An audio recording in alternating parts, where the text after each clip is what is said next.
नमस्कार, आप देख रहे हैं न्यूज 18 बिहार झारखंड और मैं हूं आपके साथ लक्ष्मी। बुलेटिन की शुरुआत एक बड़ी खबर से कर लेते हैं। देखिए, आरएसएस के सरसंघचालक मोहन भागवत का ये बड़ा बयान सामने आया है। जनसंख्या को लेकर के इन्होंने बयान दिया है। जनसंख्या में गिरावट चिंता का विषय है। कम से कम 2 से 3 बच्चे होने चाहिए, इनका कहना है। जनसंख्या वृद्धि दर 2.1 होनी चाहिए। तो मोहन भागवत का ये बड़ा बयान, आरएसएस के सरसंघचालक है मोहन भागवत, जिन्होंने जनसंख्या को लेकर के बयान दिया है। जनसंख्या गिरावट को लेकर के दरअसल चिंता व्यक्त की है। इन्होंने कहा है कि जनसंख्या में गिरावट चिंता का विषय है और कम से कम 2 से 3 बच्चे होने चाहिए। और क्या कुछ कहा उन्होंने, खुद सुनिए। संख्येचा उल्लेख झाला, जनसंख्या कमी होते फार चिंता आहे। चिंतेचा विषय आहे याचं कारण ते शास्त्र, लोकसंख्या शास्त्र जे आधुनिक ते असं सांगतं की 2.1 च्या खाली जायला लागलो तर तो समाजच नष्ट होतो, पृथ्वीच्या पाठीवर तो राहत नाही। कोणी त्याला मारेल असं नाही, तो काही नसलं संकट तरी तो समाज नष्ट होतो, पुढे चालत नाही। अनेक भाषा अशा नष्ट झाल्या, अनेक समाज असे नष्ट झाले। 2.1 च्या खाली येता कामा नये। आपल्या देशाची जनसंख्या नीती 1998 वगैरे मध्ये ठरली का 2002 मध्ये ठरली, साल माहिती आहे मला, पण त्याच्यातही असं सांगतात की 2.1 च्या खाली नको। 2.1 म्हणजे 0.1 तर माणूस जन्मत नाही ना कधी, 2 पेक्षा जास्ती पाहिजे, म्हणजे 3 पाहिजे कमीत कमी, शास्त्र सांगतं। बिहार सरकार के पीएचईडी मंत्री नीरज कुमार बबलू ने धर्मांतरण के खिलाफ एक बयान दिया। उनका कहना है कि देश का जो हालात है उसे देखते हुए कानून बनना चाहिए और इनका कहना है कि धर्मांतरण बंद होने के बाद कई फायदे होंगे। समाज में कई तरीके के विवाद खत्म हो जाएंगे। धर्मांतरण पर रोक लगाना जरूरी है, इनका कहना है। और धर्म बदलने वालों की सुविधाएं जो है वो बंद होनी चाहिए। राजस्थान में धर्मांतरण के खिलाफ लाया गया विधेयक, अब बिहार में भी कानून की मांग उठ रही है। तो धर्मांतरण का मुद्दा गहराता जा रहा है और धर्मांतरण के मुद्दे को लेकर के आपको बताते चले कि मंत्री नीरज बबलू ने भी एक बड़ा बयान दिया है। उससे इस पे कानून आना चाहिए ताकि इस चीज़ से रोक लग सके। और सबसे बड़ी बात है कि कानून आने से पहले हम अपने सरकार में भी चाहेंगे कि अगर जो व्यक्ति धर्मांतरण कर लेता है उसको सरकारी लाभ ना मिले, इसका तो व्यवस्था सबसे पहले होनी चाहिए। लेकिन कानून आ जाए तो ये काफ़ी बेहतर रहेगा कि धर्मांतरण करने से रोक लग जाए। नहीं तो धर्मांतरण करने से कई तरह के विवाद होते हैं। शादी ब्याह लोग कर लेते हैं दूसरे समाज में जाकर के, दूसरे धर्म में जाकर के, तो धार्मिक उन्माद फैलता है, लड़ाई झगड़ा फैलता है। तो इन तमाम चीज़ों को रोक लगाने के लिए कानून बन जाए और कानून बनाना काफ़ी आवश्यक है, हम मानते हैं। बिहार के कई जिलों में धर्मांतरण के खेल के खुलासे के बाद अब इसके खिलाफ सख्त कानून की मांग उठने लगी है। तो बीजेपी एमएलसी जीवन कुमार ने भी ये कहा है कि धर्मांतरण के खिलाफ कानून जरूरी है और इसमें विपक्ष के लोगों को भी साथ देना चाहिए।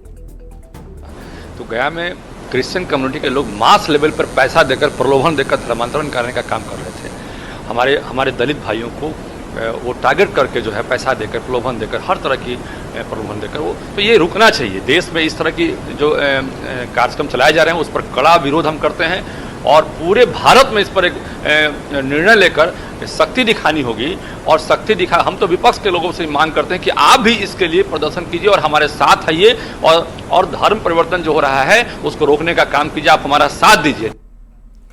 बिहार में धर्मांतरण के खिलाफ कड़े कानून की मांग पर सियासत शुरू हो गई है। सत्ता पक्ष जहां धर्मांतरण रोकने के लिए कानून को सही ठहरा रहा है तो विपक्ष निशाना साध रहा है और आरोप लगा रहा है पहले से जो कानून है उसका तो पालन हो नहीं पा रहा है। ऐसे में क्या नया कानून लाकर क्या होगा? धर्म परिवर्तन को लेकर कानून बना हुआ है, कानून का पालन कराना सरकार का काम है। ये सरकार जितने कानून बने हुए हैं किसका पालन करा पा रही है? सरकार ने तो शराबबंदी कानून भी बनाया, क्या हाल कर दिया? इस सरकार का जब इकबाल ही समाप्त है तो कोई कानून बनाने से क्या होगा? इसे तो जागरूकता लाना पड़ेगा जनता के बीच में। लेकिन देश जो चलता है ना, वो देश कॉन्स्टिट्यूशन ऑफ इंडिया से चलता है। तो हमारे उसी भारत के संविधान में देश के प्रत्येक नागरिक को यह उसका मौलिक अधिकार है, धार्मिक स्वतंत्रता और वैचारिक स्वतंत्रता, फ्रीडम ऑफ एक्सप्रेशन। अब धर्मांतरण कानून की बात अगर भारतीय जनता पार्टी करती है तो जरा समझिए ना कितना दोहरा चरित्र है भारतीय जनता पार्टी का। भाजपा के लोग गुड़ खाते हैं और गुलगुल्ले का परहेज करते हैं। दरअसल 2022 में ही नीतीश कुमार के सामने ये मुद्दा उछला था नीतीश कुमार जी से ये डिमांड किया गया कि बिहार में धर्मांतरण कानून आना चाहिए, लेकिन क्या हुआ? नीतीश कुमार जी ने तब कहा कि बिहार में धर्मांतरण कानून की जरूरत नहीं है। शराब तस्करों पर नकेल कसेगी सरकार। देखिए, विभाग जो है कड़े कदम उठाने जा रहा है।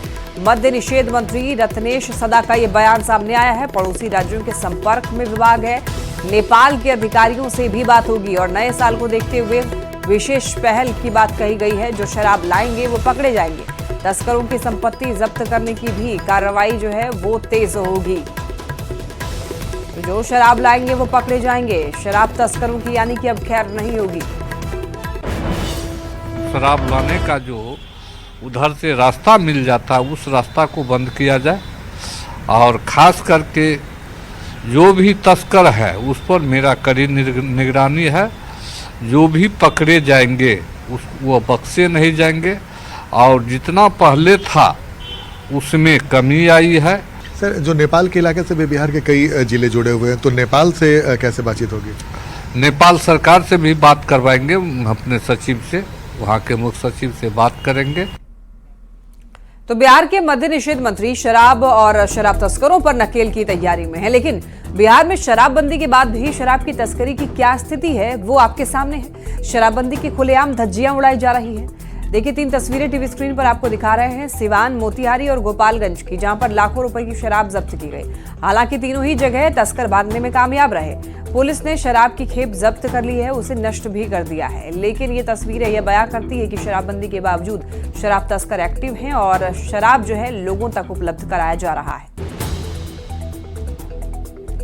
और एक बड़ी खबर पटना से, 1232 एक्सरे टेक्नीशियन की जल्द बहाली होने जा रही है। स्वास्थ्य विभाग ने अधियाचना भेजी। तकनीकी सेवा आयोग को अधियाचना भेजी गई है। स्वास्थ्य मंत्री मंगल पांडे ने बयान दिया, नौकरी को लेकर के सरकार संवेदनशील है। सीएम नीतीश कुमार के मार्गदर्शन में लगातार रोजगार लोगों को मिल पा रहा है। तो ऐसे में यहाँ पर तकनीकी सेवा आयोग को अधियाचना भेजी गई है। यहाँ पर एक्सरे टेक्नीशियन की जल्द बहाली होगी। तो 1232 एक्सरे टेक्नीशियन की जल्द बहाली होने की खबर मिल रही है। और एक बड़ी खबर बक्सर से, जहां पर मिट्टी के टीले में दबने से 4 बच्ची की मौत हो गई। ये घटना राजपुर थाना क्षेत्र की है। सरेजा स्कूल के पास में 5 लड़की जो है वो मिट्टी लाने के लिए गई हुई थी और मिट्टी की खुदाई कर रही थी। तभी मिट्टी का एक टीला उनके ऊपर गिर गया, जिसमें दबने से 4 की मौत हो गई, जबकि एक बच्ची का गंभीर हालत में इलाज चल रहा है।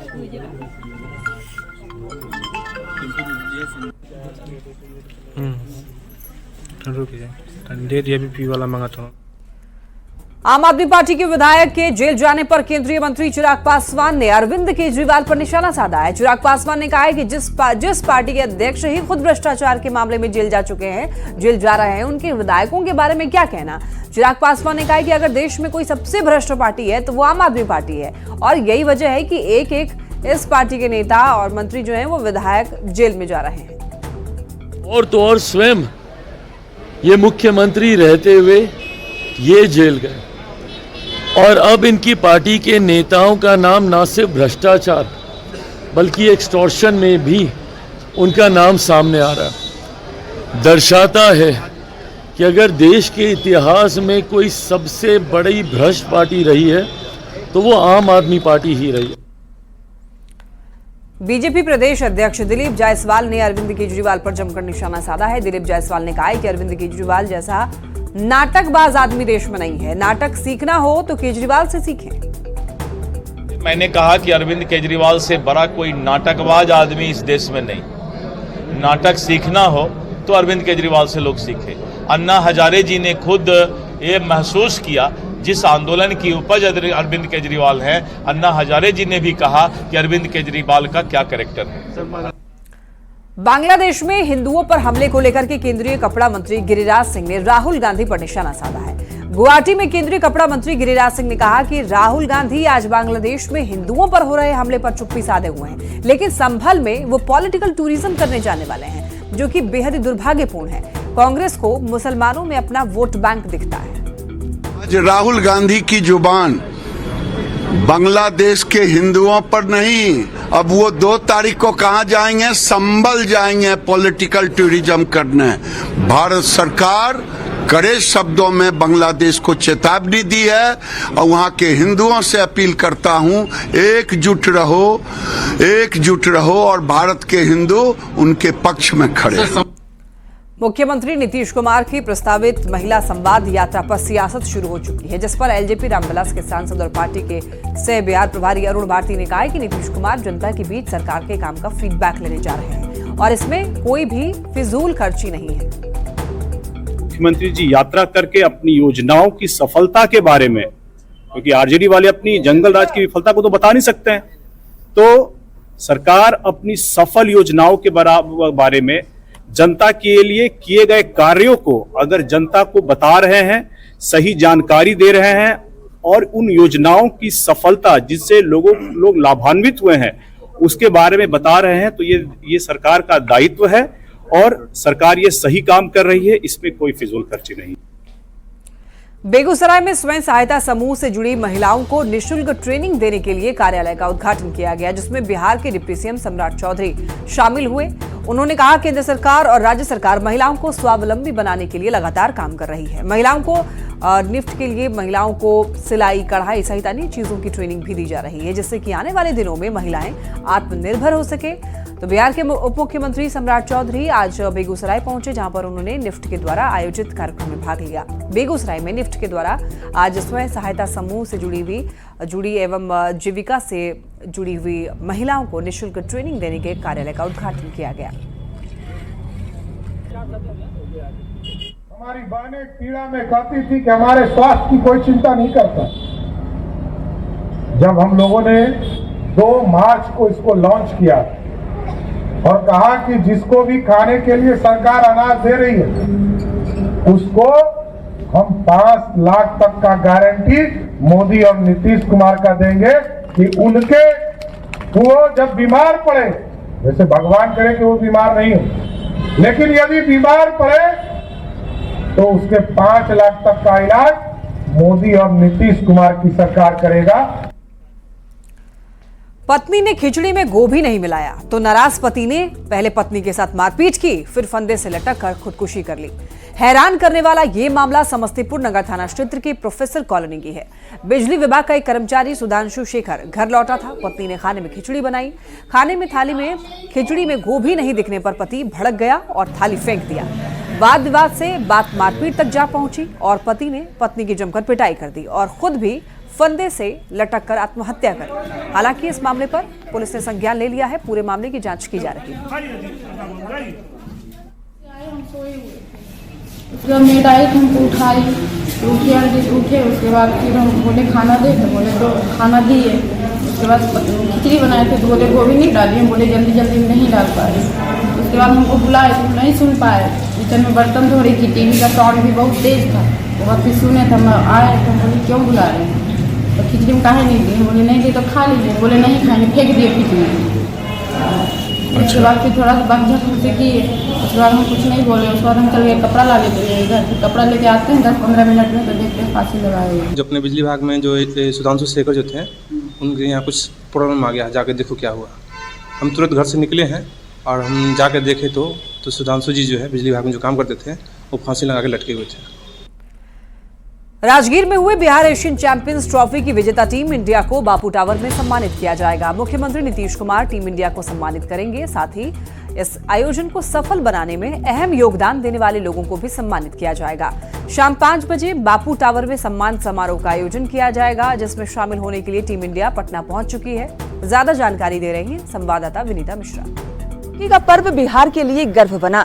बिहार के राजगीर में हुए इंटरनेशनल मुकाबले में टीम इंडिया ने विजय का पताका लहराया और आज उसी टीम इंडिया का सम्मान समारोह हो रहा है। आपको बता दें कि पटना के बापू टावर में मुख्यमंत्री नीतीश कुमार राजगीर में हुए अंतर्राष्ट्रीय महिला हॉकी टूर्नामेंट में भारतीय टीम विजय हासिल की और उस उपलक्ष्य में टीम इंडिया के खिलाड़ियों के साथ साथ उस टूर्नामेंट में महत्वपूर्ण योगदान निभाने वाले तमाम लोगों का आज सम्मान किया जाएगा। मुख्यमंत्री नीतीश कुमार बापू टावर में इस कार्यक्रम में मौजूद होंगे, जहां वो टीम इंडिया के खिलाड़ियों को सम्मानित करेंगे। आपको बता दें कि राजगीर में पहली बार अंतर्राष्ट्रीय मुकाबले हुए, जिसमें 6 अलग अलग देश के खिलाड़ी एक दूसरे के खिलाफ हॉकी खेलते नजर आए। टीम इंडिया ने विजय पताका लहराया। टीम इंडिया की जीत से पूरे देश भर में बिहार के राजगीर स्टेडियम की चर्चा हुई। टीम इंडिया ने मेडल अपने नाम किया है और सिर्फ देश ही नहीं, बिहार के लिए भी ये गर्व की बात है, क्योंकि बिहार के ऐसे एस्ट्रो टर्फ जो पहला इंटरनेशनल ग्राउंड है, वहां पर हॉकी टूर्नामेंट हुआ। टीम इंडिया ने वो कप अपने नाम किया और उस मौके पर खिलाड़ियों को तो सम्मानित किया ही गया, लेकिन आज बापू टावर में मुख्यमंत्री नीतीश कुमार टीम इंडिया के खिलाड़ियों के साथ साथ उस टूर्नामेंट में अपना योगदान देने वाले तमाम लोगों को बापू टावर में सम्मानित करेंगे। विनीता मिश्रा, न्यूज़ 18 पटना। पटना के अटल पथ पर वाहनों की रफ्तार पर रोक लगा दी गई है। अब अटल पथ पर 80 या फिर 100 नहीं बल्कि 60 तक की स्पीड में आप गाड़ी भगा सकते हैं। अटल पथ पर हाई स्पीड की वजह से दुर्घटनाएं हो रही थी और इसी खबर को न्यूज़ 18 ने प्रमुखता के साथ दिखाया भी था, जिसके बाद परिवहन विभाग ने गाड़ियों की स्पीड पर रोक लगाते हुए उसे अब 60 कर दिया है। अटल पथ से ज्यादा जानकारी दे रहे हैं संवाददाता अमित कुमार। पटना की बेहतरीन सड़कों में से एक अटल पथ और मेरीन ड्राइव है। दोनों एक दूसरे से जुड़ी हुई है और इस सड़क पे 100 की स्पीड में गाड़ी भगाने की इजाज़त थी। मिनिमम जो स्पीड थी इस सड़क की वो 50 थी। इसको लेकर के लगातार इन सड़कों पे जो है एक्सीडेंट हुआ करता था, लगातार दुर्घटनाएं होती थी और इसको लेकर के न्यूज़ 18 ने एक मुहिम चलाया और मुहिम का बेहतर असर हुआ कि अब इस सड़क पे वाहनों का जो रफ्तार है तो वो कम की गई है और यहाँ देख सकते हैं कि जो स्पीड मीटर है उसको कम किया गया है। अब 40 जो है 30, 40, 50 और मैक्सिमम 60 जो है वो स्पीड तय किया गया है। इससे ऊपर अगर गाड़ी आप भगाते हैं तो आप पे तीसरी नज़र जो है आप देख सकते हैं कि हर जगह पे इस तरह से अटल पथ पे हाई रेजोल्यूशन कैमरा लगाया गया है और उसके ज़रिए आपको फाइन किया जाएगा। आपकी रफ्तार गाड़ी की जो लिमिट से अधिक रहेगी तो आपको फाइन भरना पड़ेगा, जुर्माना देना पड़ेगा। जो रोज़ाना 3 से 4 एक्सीडेंट होती थी इस अटल पथ पे, वो गाड़ियों की स्पीड लेवल जो है वो कम करने से अब दुर्घटनाओं की संख्या कमी है। हालांकि लगातार न्यूज़ 18 तमाम वाहन चालकों से अपील करता है कि आप अपनी गाड़ी भगाते हैं तो यातायात नियमों का पालन कीजिए। दुर्घटना से देर भली है, लेकिन अगर आप गाड़ी का नियंत्रण खोते हैं तो खुद भी आपका जान जो है वो संकट में आएगा, दूसरे को भी आप संकट में डालेंगे। तो इसका ध्यान जरूर रखें और यह जो स्पीड लिमिट है जो परिवहन विभाग ने तय कर दिया है कि 60 से ऊपर गाड़ी नहीं भगानी है अटल पथ पे, आप उसका ध्यान जरूर रखें। अमित कुमार, न्यूज़ 18 पटना।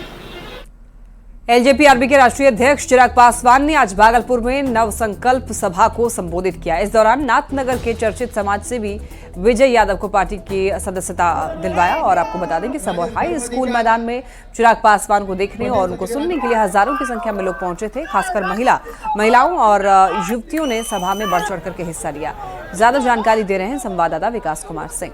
आज लोजपा रामविलास के राष्ट्रीय अध्यक्ष चिराग पासवान भागलपुर में नव संकल्प सभा को संबोधित करने के लिए पहुंचे थे और काफी भीड़ चिराग पासवान के सभा में देखी गई थी और तस्वीरों में साफ तौर पर देख सकते हैं कि खासकर चिराग पासवान को सुनने के लिए काफी संख्या में महिलाएं और युवतियां भी पहुंची हुई हैं। एक तरह से कहा जाए तो भागलपुर से विधानसभा चुनाव की शुरुआत इसे माना जा रहा है और काफी भीड़ जो है वो इस बात का गवाह है। किनको सुनने के लिए आप पहुंची थी? चिराग पासवान को सुना। क्या सुना आपने, क्या अच्छा लगा चिराग पासवान का भाषण? क्या नाम हुआ आपका? सृष्टि प्रिया। चलिए, तमाम ये महिलाएं जो कि आज यहाँ पर पहुंची है, चिराग पासवान का संबोधन था, काफी भीड़ थी। जी बिल्कुल, महिलाओं की तो बहुत भीड़ थी यहाँ पे। चिराग पासवान जी को सुनने के लिए हम लोग आए हुए हैं और चिराग पासवान जी महिलाओं का बहुत सम्मान करते हैं, इसलिए हम लोग आए हुए हैं और महिलाओं के लिए बहुत सारा काम भी करते हैं। क्या अच्छा लगा चिराग जी का? आप लोग काफी संख्या में पहुंची हुई थी, तो बहुत अच्छे से सम्मान दिए लेडीज को, ये अच्छा लगा। अच्छा लगा, पसंद करती है चिराग पासवान? बहुत पसंद करते हैं। चिराग पासवान का संबोधन कैसा लगा? सुनने के लिए पहुंची थी। बहुत अच्छा लगा, उनका सबसे अच्छा लगा बिहार फर्स्ट, बिहारी फर्स्ट का नारा बहुत अच्छा लगा। विजन जो उनका, जी बिल्कुल, ये बहुत अच्छा लगा उनका और हम लोग चाहते भी हैं कि बिहार जो है वो अपना विकसित और बहुत ही विकसित हो।